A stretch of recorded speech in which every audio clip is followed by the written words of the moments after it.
Welcome in the ring to each and every one of you. Was waiting for the music to subside there. Welcome in the ring, folks. Let us know if you're hearing us loud and clear and you're seeing us loud and clear too. You're here and seeing us loud and clear. Good to have all of you on the live tonight. Joy Dotson says no sound, and Sheena Hazel. I hope it kicks in.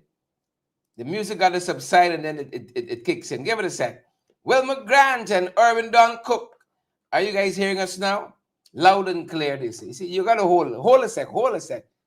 Been a holding pattern. Guys, happy Monday. Monday, the 3rd day of March. How are you folks doing? Do let us know. The 3rd day of March. Who vex? 400 of you already in the live, 2 minutes in, y'all. Fast. No, y'all able. Fast. Put it back one time. How you guys doing? Good to see all of you on the live tonight, folks. Y'all know 'tis the season. 'Tis the season that we're in. It is the season. I am happy. I am delighted that all of you folks are on with us this evening.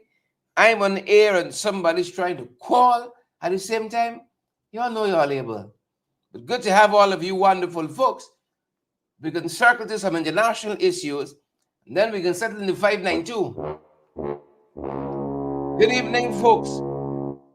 Good to have all of you on the live. Siobhan and Gwyneth and Mitchell, Melinda McKenzie. Good to see you on the live tonight. Lester Williams, Verlin Ward. Good to have you, Verlin. Edward Brooms and Everil. Mandy Cummins. Good to have you too. Glycis Penelope. I see John is here. Loretta Irwin. Good to have all of you on the live tonight. Colleen Solomon. Good to see Colleen on the live too. And Brennan Thompson, Sahario Das. Good to have you too. Lannis Bias. Good to have you on the live. Lannis, good to have you on the live. And ring the bell one time for all of you as we head into it. This is the season. And I tell you all, we can see a lot of strangeness. You know, things you can't explain. People leaving, people coming, people switching. You just don't know. Silly season, they call it, and for a purpose, folks. They call it silly season, and they call it for purpose. How y'all making out with the cash grant? How y'all are making out with the cash grant, brothers and sisters? You ever, how can I put this delicately? Something ever happened to you? It looked like it is a good thing, but you aren't too sure? It happened to Paul Slowe recently. It happened to our brother, Paul Slowe. You ever had something happen to you? And you're into, but you're kind of look, you're very suspicious. Avril, Sister Mercy, Dennis Booker, you ever had something like that happen to you? You don't know how to really characterize it. You don't know if you should let your guards down because it is what it is. And you just know in your bones and sinews, there's no there's no contradiction. No, there's coincidences in politics. There is no coincidences in politics. Marlon, how are you doing there? Marlon Thomas, you ever had something happen to you? It look on the surface like it's good, but you're not too sure. Paul Slowe says he got his cash grant recently. And he said the treatment was so special. Marcia Wiles, Rihanna Mingo, he said the treatment was so special. Paul said, like, all now he ain't catch himself yet. All now he hasn't caught himself yet. What does these things mean? You're looking for a sign. What does this mean? You're looking for something in the tea leaves. Imelda Williams, Sheila Boy Child. He's looking for something in the tea leaves. He said, I ain't trusted. I know how it feels. Happened to me. Like at least half of a time. You don't know. When you look, you don't know how to trust it. As I said, Paul Slowe, former assistant commissioner of police, senior policeman, retired rather, Assistant Commissioner of Police Paul Slowe. He said when he got his cash grant recently, the treatment was so special. He said he didn't know how to take it. Look, folks,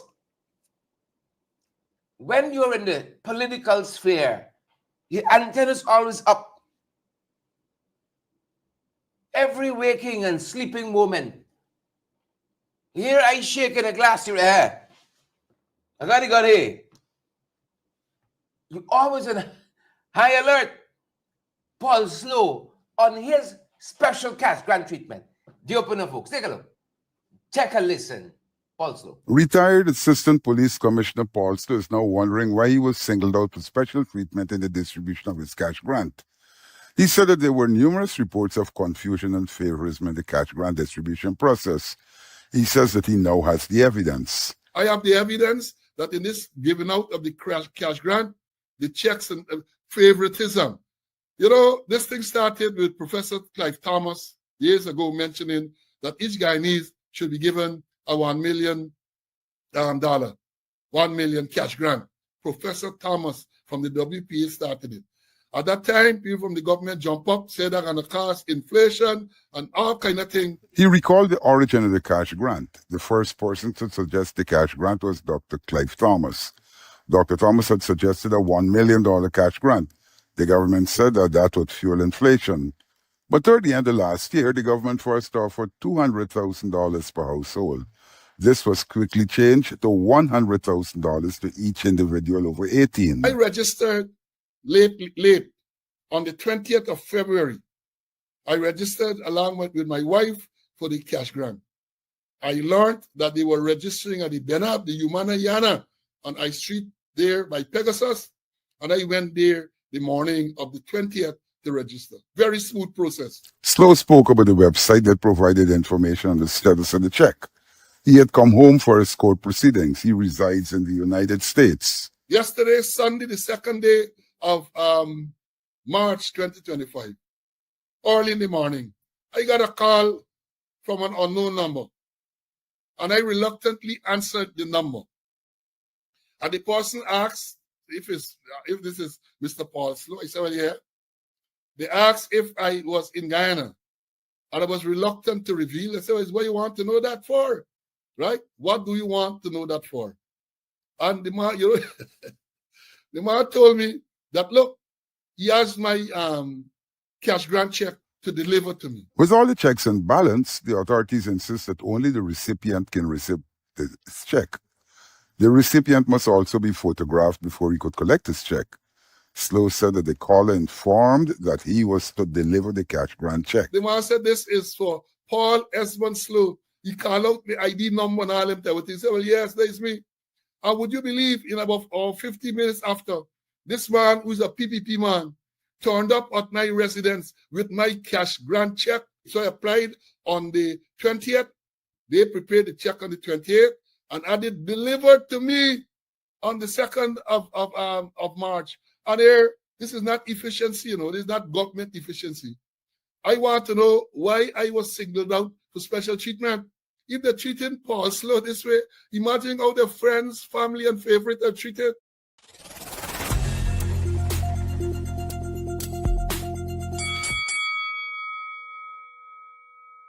That's where you call nice time, folks. That's where you call nice time. When last you get a kind of good treatment? Sheila Boychild, Yolanda, Leslie Hamilton, Eva. When last, Carol, you get a Forbes, you get a kind of special treatment. I wish it for all of you. Some people get all the luck, boy. Some people get all the luck. Nice time for Paul. Nice time. But good to have you wonderful folks on the live. We need a kind of efficiency. We need a kind of efficiency in the oil and gas sector. This shore-based gas to shore, same thing, top to bottom. This shore-based initiative project, fraught with delays. They're telling us it racks up millions of dollars in penalties that is delayed. I heard Exxon said they done run the pipe to bring the gas on shore. And the people who are supposed to be prepping the site, Government of again, the PPP government. One delay after the next, and there's litigation in the court currently because the contractor can't have their assets idle like that.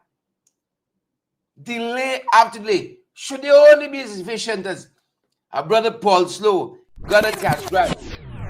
If they can only be that efficient, I think it was the treasurer, advisor on economic to the leader of the opposition, our brother Slowe, who was just recently speaking to that matter. Delay after delay after delay after delay. If only they'd be that efficient. Take a look at what our brother says. Slowe. Further, the People's National Congress reform Slowe said that the further delay the completion of the gas to shore project is no surprise. The project was given a completion date of August 2025 when Minister with responsibility for finance Ashley Singh presented the budget 2025. 2 weeks later, Vice President Bharat Jagdeo told the recent energy conference that the project would now be completed in 2026. The gas energy project was fully conceptualized by the APNU AFC government, but has since been badly mismanaged by the PPP regime. As we highlighted previously, the only way now for the PPP to deliver on its promise to halve electricity costs this year is to approach the National Assembly to fund a direct subsidy.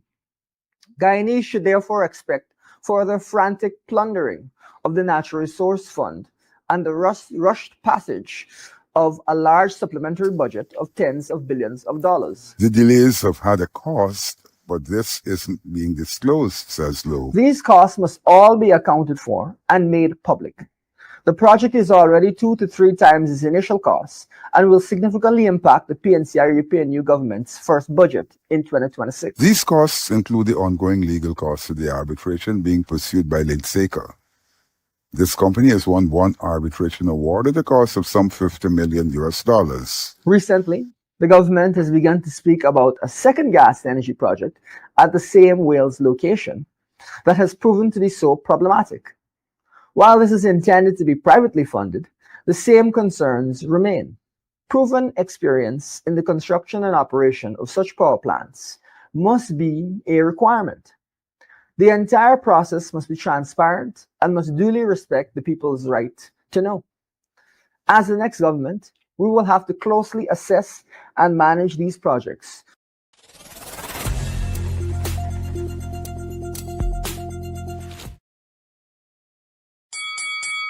Efficiency, folks.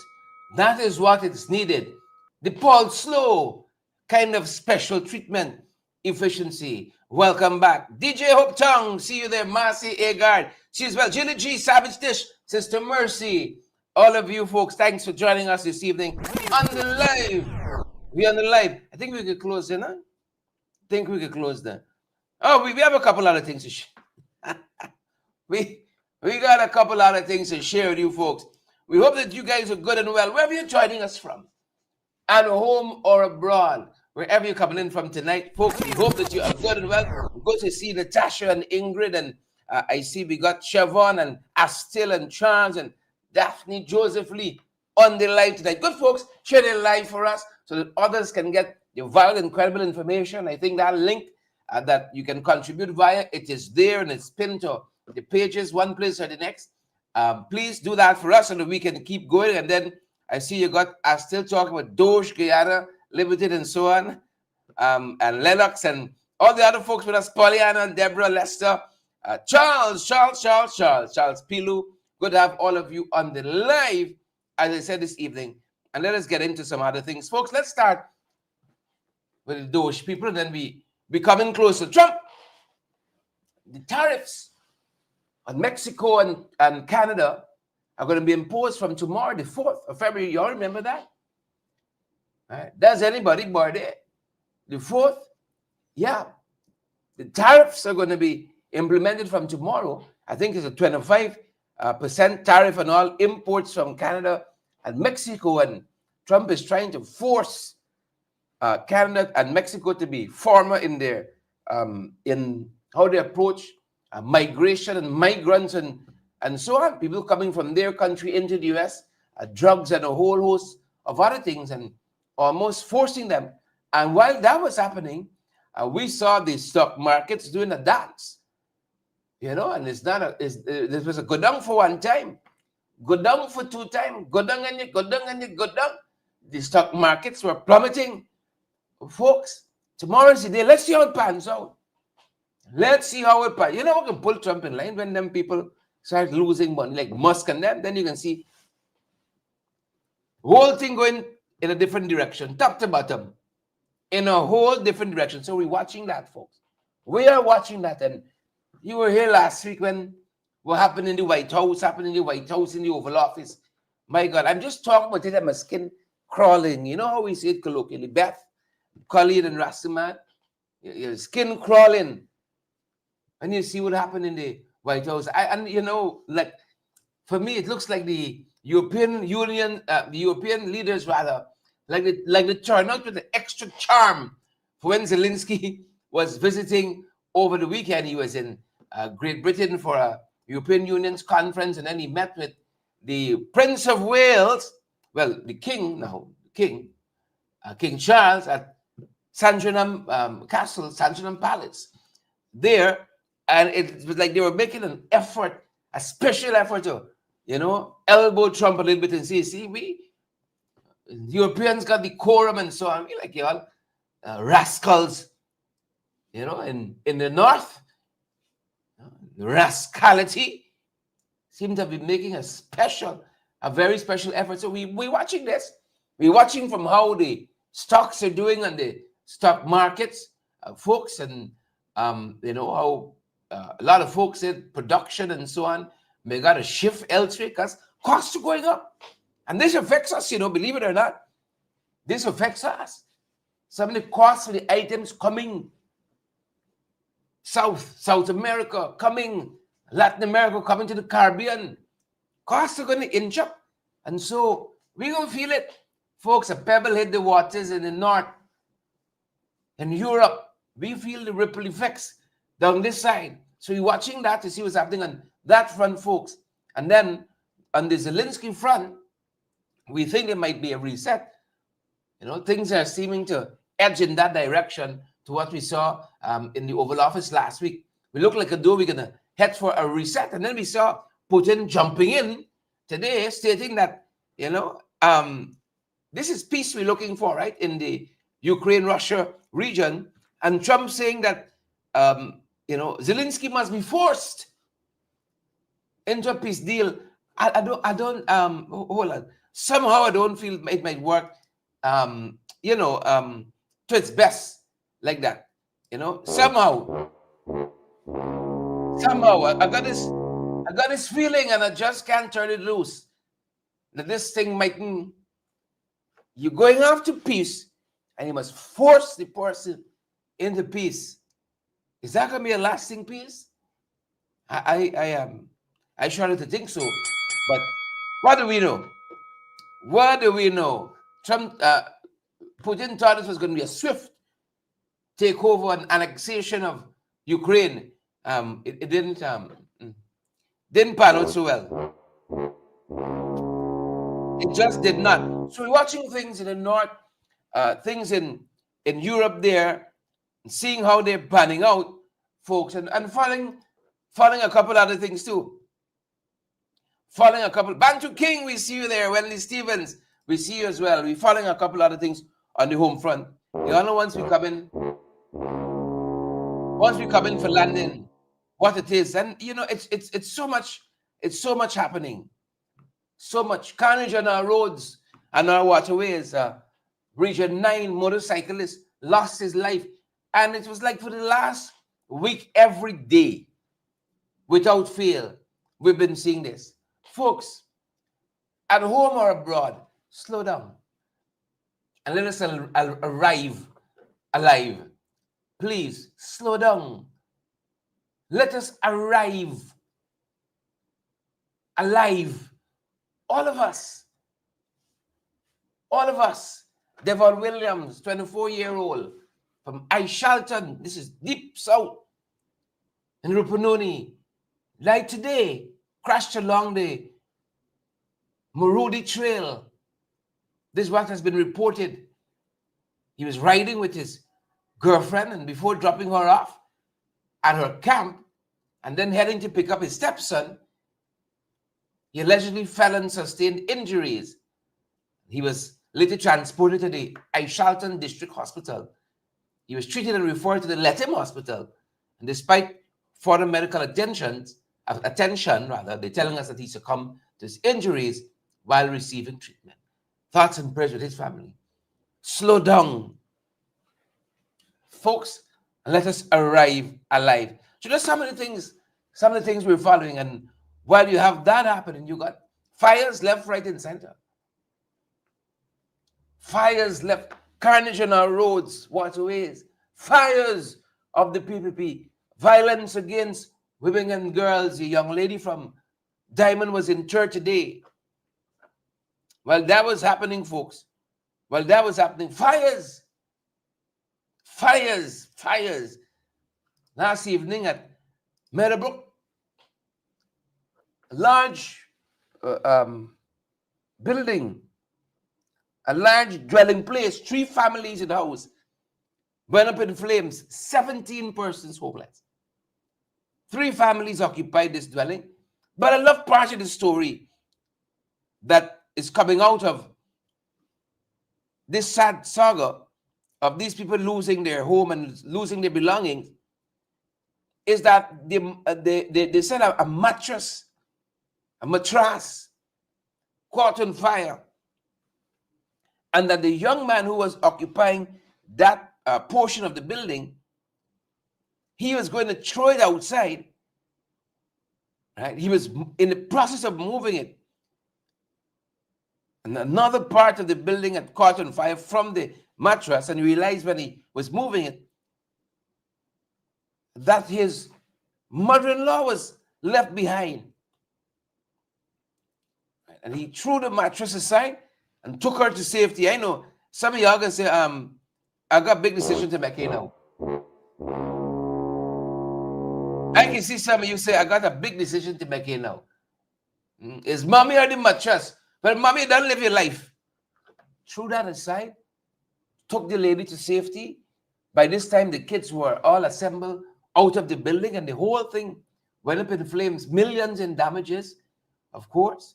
They said the kids and the mother-in-law were the top priority, getting them to safety, and everything else went up in flames. The story's on our page, folks, on our Credible Sources Facebook page, and the numbers in which you can contact if you want to be of help to that family, helping them to get back on their feet. And I hope the authorities help them. I know you all get some beds and some mattress and some grocery and so on and stockpile. Help them to get back on their feet. You know, some wood, some steel and cement and so on, and help them to get back on their feet. So it's a lot, folks. It's a lot. And while that was happening, folks, in Meadowbrook last evening, this morning at Wisbon, you had a fire. You had a fire. You notice that, folks? Back to back. You had a fire. Back to back. Back to back fire. Fires of the PPP. Left, right, and center. This is at Wisma this morning, and our thoughts and prayers with all of these families. I could imagine how disruptive something like as a fire could be. Our thoughts and prayers with all of the families. This was at Wisma, as I said, this morning, and 2 persons are homeless after this fire. And in the other instance, 17 persons, that Meadowbrook fire, 17 persons lost their lives. 17, 1-7 in a Meadowbrook fire, 17. And this second instance was at Linden, Wisma, a 2-story wooden house destroyed, leaving the occupants, one Cecile, Miss Talika, and one Shanika and Douglas homeless. Thoughts and prayers are with them. Our thoughts and prayers with them. Selena, Talika, Dari, and Shauna Douglas are homeless after this fire ripped through their two-story building. Yeah. So significant damage was also caused to nearby houses, and the authorities are investigating. Fires, folks. Fires, fires, fires. You all don't think something wrong with that? Plenty things wrong with that. Let me go down the road now. Let's go down the road, folks. Where were you when you heard about the incursion into our territorial waters by the Venezuelans? Where were you? What lies ahead? Are we going to go back to the status quo? What lies ahead? What lies ahead? Here's the earphone over the weekend on that incursion by that Venezuelan vessel come to try to bully us. Take a listen to some of what earphone said. I will take it from there. This incursion is a matter of grave concern. However, I assure you that my government is not acting precipitously. We are addressing this situation within the seriousness and responsibility it requires. We have already summoned the Venezuelan ambassador. The Minister of Foreign Affairs would have summoned him to his office, registering our strong protests over this matter. Additionally, I've also already advised our embassy in Venezuela, in Caracas, to lodge a formal protest with the Venezuelan government. I'm pleased to also communicate to you that we have reached out to all our international partners, and all our international partners have responded positively. Yeah, now some of what transpired, folks, over the weekend. Irfan Ali addressing the nation on Saturday morning after the government learned of that incursion into Ghana's territorial waters by that Venezuelan vessel, as they said, trying to bully us. And since then, a number of things have happened. You know by now that there was that meeting with the leader of the opposition, that briefing by the with the leader of the opposition and his team by Irfan Ali and his government. And since then, a number of things, we saw a number of support from Ghana's international partners, whether it was the United Kingdom, whether it was the Commonwealth, right? A number of other countries are backing us. France also, we saw during the course of today, putting out statements of support and standing in defense as well of Guyana's territorial integrity. That's important, and that's important rather. And I want to say thanks, to them for standing with us. You need strong partners. When you see what we got to deal with, right? We need strong partners, and not only are we seeing some of the international countries joining with us in an organization, but also we see some local entities as well coming out in support of Guyana, of course, during these very, very trying time. And the latest of them is the Guyana Manufacturing Association. I did see also the Georgetown Chambers of Commerce during the course of the day put out a statement as well that they stand with all Guyanese in defense of our territorial integrity, denouncing the Venezuelan naval vessel and its unauthorized entry near the ExxonMobil offshore operation, calling it a violation, of course, of international law and a threat to regional stability. Yep. And thanks to those organizations as well for doing that. And as I said, a number of countries have stepped forward. France, and as I said, the EU. We saw the British, the Commonwealth, making their voices heard as well, and that's a good thing. That's a good thing. The UK Foreign Secretary himself, David Lammy, has come out denouncing this incursion as a breach of international law and urging Venezuela to refrain from such actions. Yeah. And we even saw well, this one, well, it's neither here nor there for me. Mike Pompeo. Mike Pompeo, he has also come out criticizing Venezuela and warning that its actions threaten regional stability. And as I said, the Commonwealth, and no other person than the Commonwealth Secretary General Patricia Scotland has condemned the incident, highlighting Guyana's diplomatic response and referencing the 2023 joint declaration of Argyle for dialogue and peace, which Venezuela has violated. I wish we had the graphic at our hand reach to show you the series of violations from 2020 to now.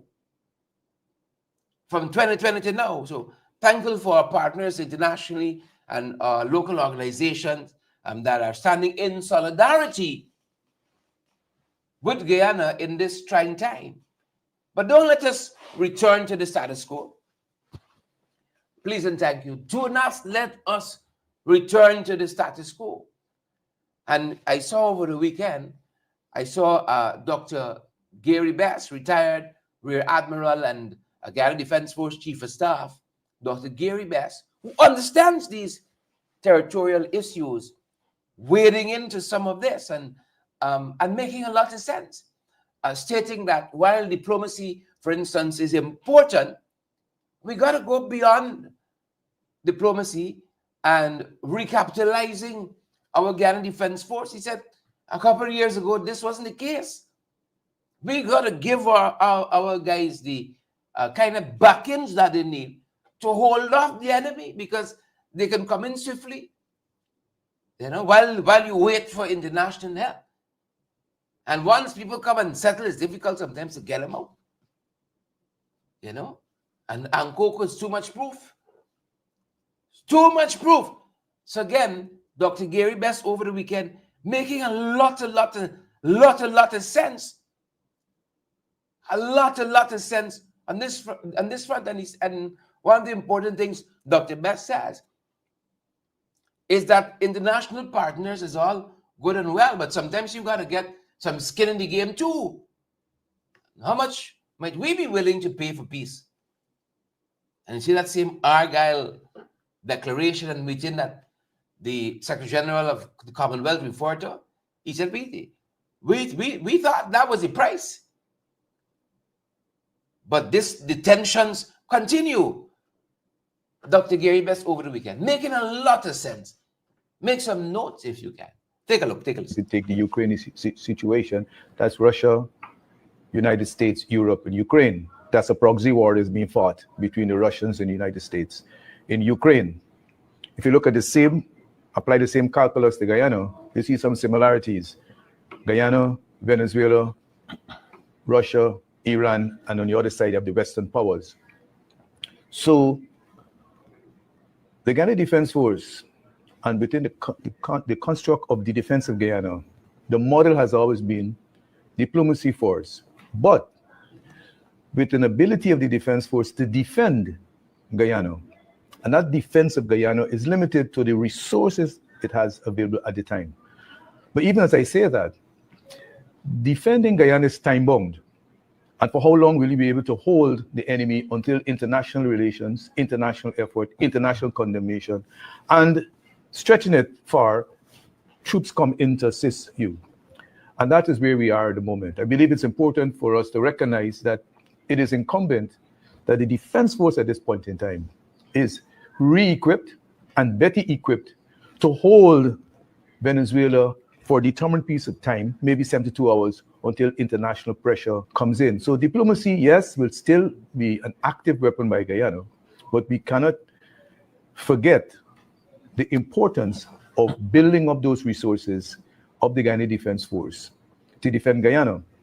A second point is important also, is that Article 33 of the Guyana Constitution speaks to it is the duty of every citizen to defend Guyana. It's not only the Guyana Defense Force. So we still need to ensure at the level of the nation state, led by the government, that every Guyanese recognize that he or she has a duty to defend the state. And it's a very important duty. It's a duty that falls upon you once you birthed it in this country. I am not sure where the Guyanese are at the moment, but I tend to believe that they're thinking that there are allies or friendly nations that will come to Guyana's aid, and they will solve our problem. They will solve this Venezuela issue. I have my doubts with that, and I say why. The extent to which they will come. In international politics, there are no permanent enemies, no permanent friends, only permanent interests. The price of peace in Guyana is what I'm concerned about. What are we going to pay for this peace that we want? What's the price? We thought Argyle was the price, the declaration. What is the price of peace? What is the price of peace? That is the question tonight. What is the price? Remember, a fellow wanted to give a little channel out, right? You all remember that, right? Somebody wanted to give a little. You could probably, on the maritime area, give Venezuela a channel out to the sea. So you make a slight concession in the maritime area.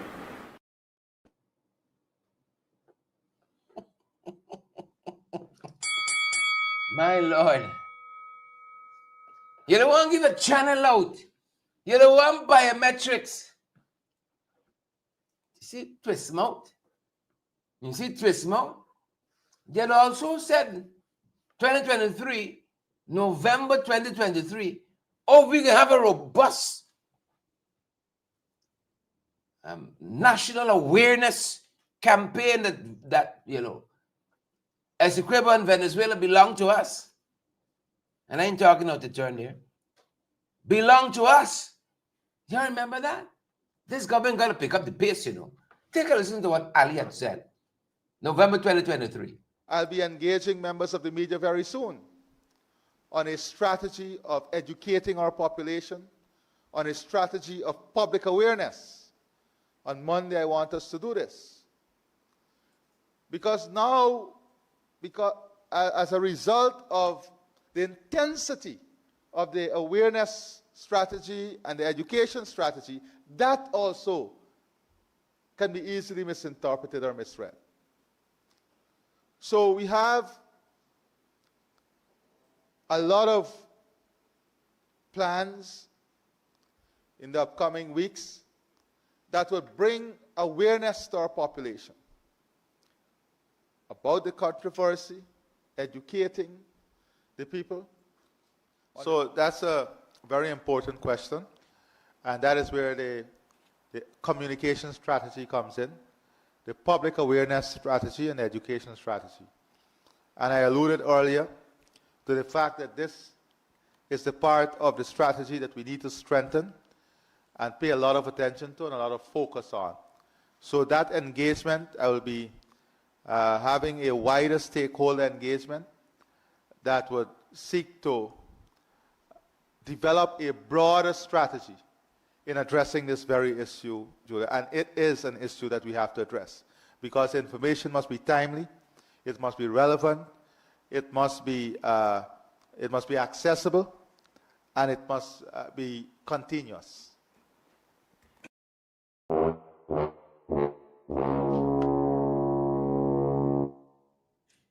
Well, we didn't hear anything back about that. Since the last flare-up, since the last saber rattling, we didn't hear anything back about this strategy. We have to do that because we have to consistently educate our people, especially our young people, that this thing is ours. All of it, not a blade of grass must go to them boys. And it's a point too that Dr. Gary Best raised over the weekend in that Nation Watch program with host Marvin Williams. And he raised another important point too.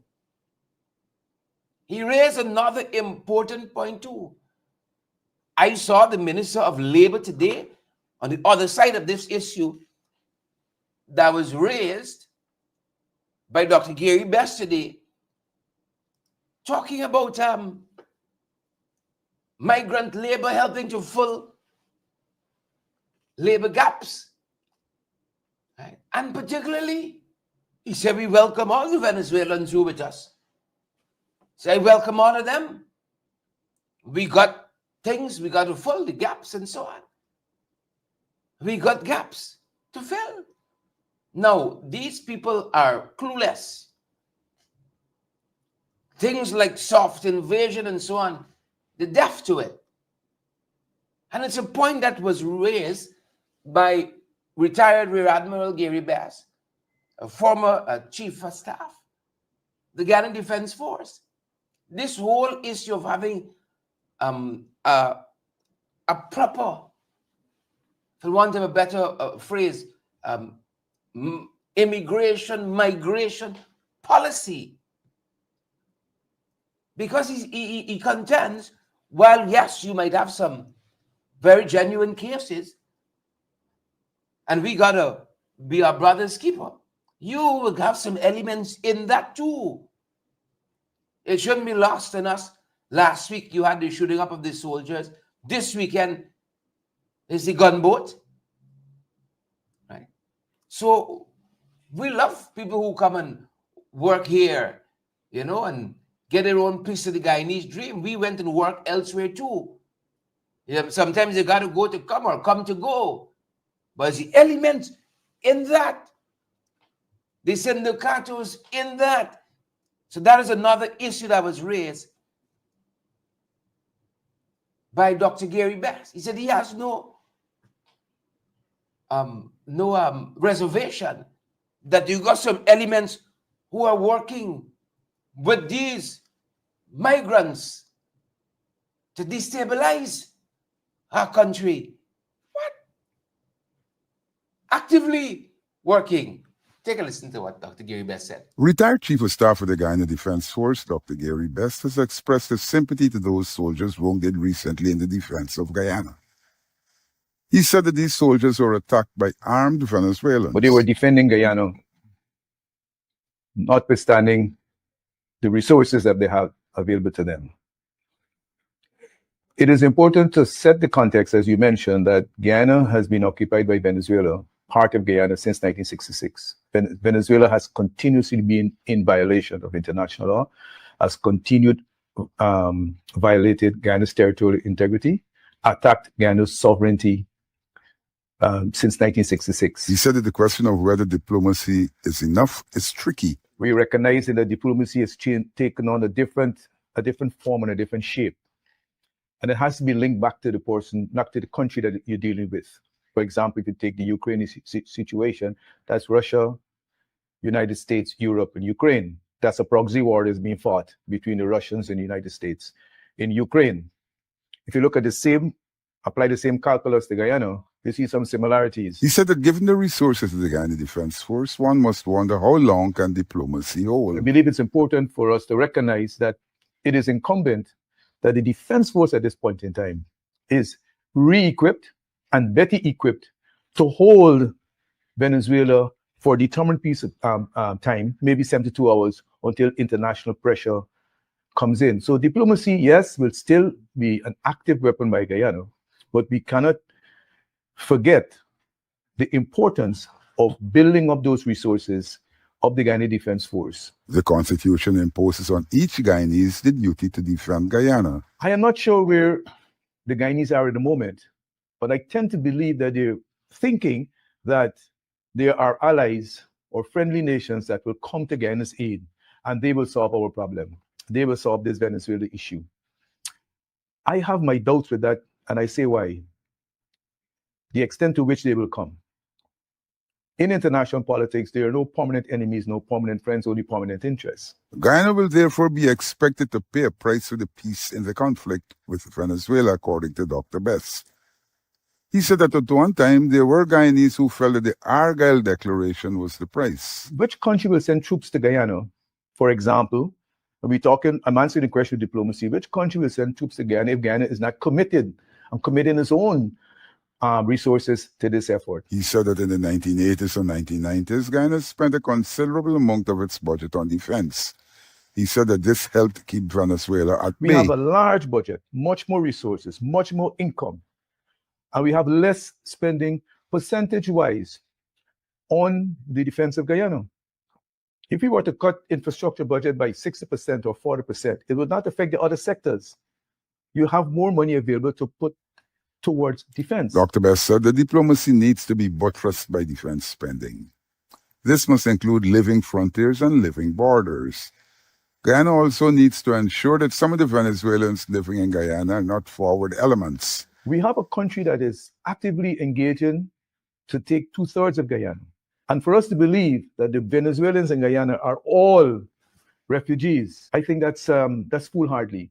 No doubt, in my mind, they are forward elements from Venezuela in Guyana, actively working to destabilize the Guyanese economy, the Guyanese society, for the benefit of President Maduro.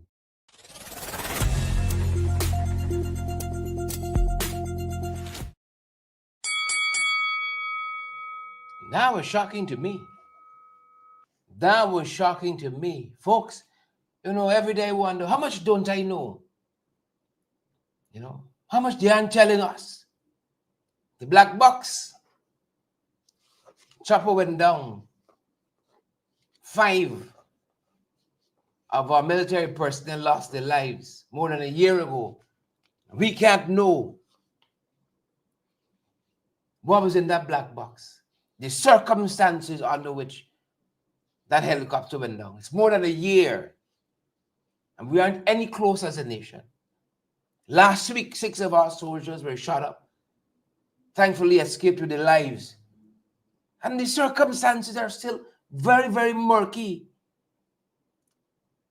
Again, on the situation that occurred, under which they came under heavy fire by Venezuelan sindicatos. What's ahead, folks? On this issue, what is ahead remains to be seen. While that's happening on the frontier, we got some things happening at home as well. Brace it over. Today we learned there was a break-in. The Central Housing and Planning Authority, CHNPA. This entity comes under the Ministry of Housing and Water. There was a break-in at this Brickdam location. I think Brickdam and Winter Place.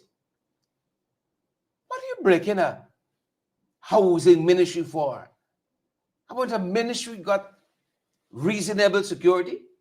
And being made to understand sheriff security secures this ministerial premises that was broken into. Is it you know, ordinary thieves who would risk breaking into a ministry? Folks, Brenda and Homie, Pinky, Lucille, what are your thoughts? A break-in at the ministry. Former Assistant Commissioner of Police, retired Assistant Commissioner of Police, Paul Slowe. He seemed to have got a good handle on what might be transpiring here. He seems to have a good take. Of course, a man who's versed in all things policing. And you could see these things coming from a mile off. He offered some commentary during the course of his program today about this breaking at the Central Housing and Planning Authority that right now is under public scrutiny for corruption. Take a look at some of what Paul Slowe said today. Interesting listening. I saw a breaking news, and it says that the police are investigating the breaking of the Central Housing and Planning Authority. Central Housing and Planning Authority, with all the controversy over land deal, they are reporting now that there was a break-in. Somebody broke into the place. Well, I don't know that they have money and that type of thing, and jewelry and so on at Central Housing. I believe Central Housing has records. So if anybody is breaking in to Central Housing, I believe that they're going to be after the records. Somebody said, somebody said they break into last year, the housing application, the application for house lot, right? But they are reporting that somebody broke in. Or people, that's somebody, they're reporting that there was a break-in at Central at Housing. Anybody break into central houses to thief documents and to thief evidence with all them corruption here about the former CEO, Chauvin Graves, allegations of corruption with the man suddenly resigned, allegation the man by property or properties in the US, allegation that the man had a quid pro quo with the doctor from the US. So if people breaking in now, you know exactly what's going on there. There's a strong probability that any break-in, if in fact there was a break-in, because some people said might not have been a break-in, they're breaking out, right? They get guard and all them, everything I understand. And I understand that the former commissioner, or when I say commissioner, the former senior officer, the deputy commissioner, was carrying out the functions of Commissioner Nigel Lapis, the security man there. So what really is going on there? What really is going on? People breaking into central housing for what? For what? Got to be documents with all the revelation about the corruption that is going on there, all the allegations of corruption there. Once you hear a break in there, it's people maybe going after documents. I warned before that certain places, when investigation starts, are known to have gone up mysteriously in fire. Central housing used to be somewhere along Church Avenue. And I think some years ago, they had a mysterious fire there. They had a mysterious fire. So if, again, it is my view that if people have broken into the central and housing and planning, mischief afoot, people go in there maybe after the records.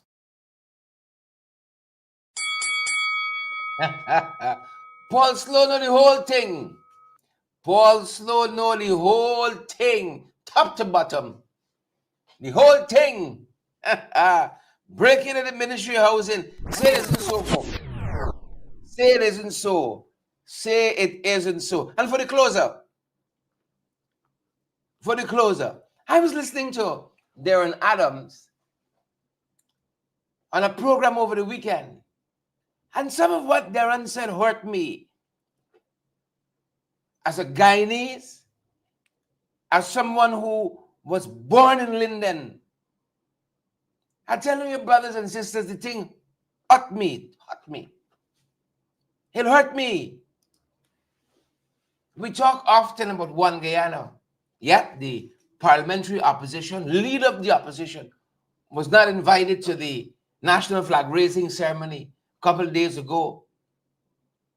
And yet when Venezuela starts saber rattling, we must forget all of that and come together as one. And then when the dangers pass, we gone back now to being cussed out and called riggers, and that's one of the nicer terms. Right? But it's not what people call you. It's what you answer to. Darren Adams told us over the weekend. He said in this one Guyana, last week you had Mashumani in Georgetown. And last weekend, Mashumani was between Linden and Berbice. And a simple thing to show unity, that we were all one, mashing as one, was to send some of the costumes, some of the bands and the floats to Linden and send some to Berbice. Brothers and sisters, ringsiders, Darren says it's not the first time. It's not the second time. It's not the third time. All were sent to Berbice. All. Linden is the birthplace of Mashumani. The birthplace. And then Georgetown thief it. They didn't send one float costume band to Linden. And he spoke also about some systematic sidelining and marginalization of Linden over the past few years. It hurt me. Take a listen. The closer. Take a listen. So we have been working closely with the regional education officer. There is a challenge because, as again, I just received a letter from one of the teachers who happens to be aligned to the People's Progressive Party. The complaint is that she has not been turning up to school. She's been, when she does, she comes late. She's been disrespectful to officials at the education department. And then recently we saw her embroiled in another issue there where there was an issue of pilfering of a pet, allegedly.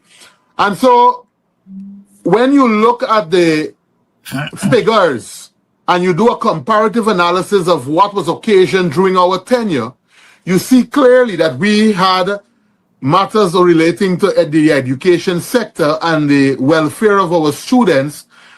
It was handled more prudently. We had passes in English, mathematics, and we were performing exceptionally in the Caribbean and even in domestically here. And so there needs to be a comprehensive overall of the sector. We saw, and I believe that when you tamper with programs that were placed there to benefit our children, simple things like the 5Bs program, buses, boats, bicycle that this government dismantled when they got into office, it has placed a burden now on children. Children have to now paddle along the Demerara River and the Berbice River to get to school because they have dismantled many of the things that we had in place there. The buses to take them to school, the internet connectivity at the schools, all that has deteriorated. And so what you will find happening is that in the absence of those things, you will see things deteriorate quickly. We have to try our best. Look at the Bamia School, for example. Those projects were all concepts of the APNU, AFC. We constructed the Christianberg Primary School. We constructed the Bamia Nursery School. And we had started the work on the Bamia Primary School, but there was an issue with the consultant. And so it had to go back. Something had to go back to the tender board. And that is the reason why that school was not sorted out. Look at the meals that they are giving to our children.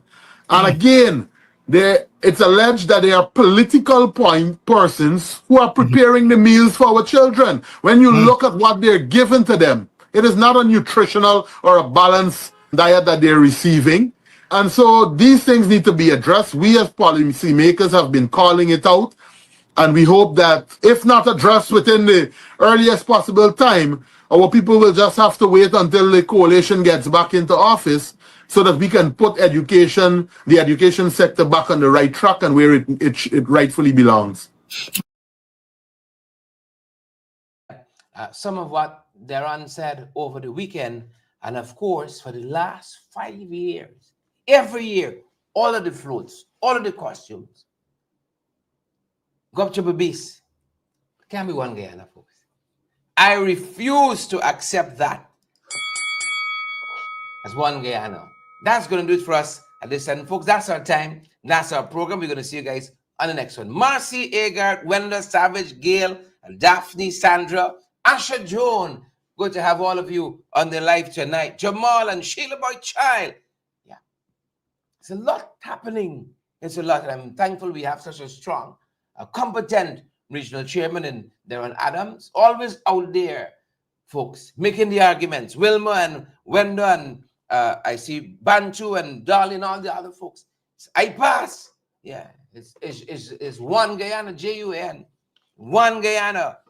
Thank you guys for joining us this evening. In your numbers, over 3,000 plus of you joined us, over 3,200 of you joined us this evening. Thank you guys so much. We're going to see you guys on the next one. Please and thank you. Thank you so much.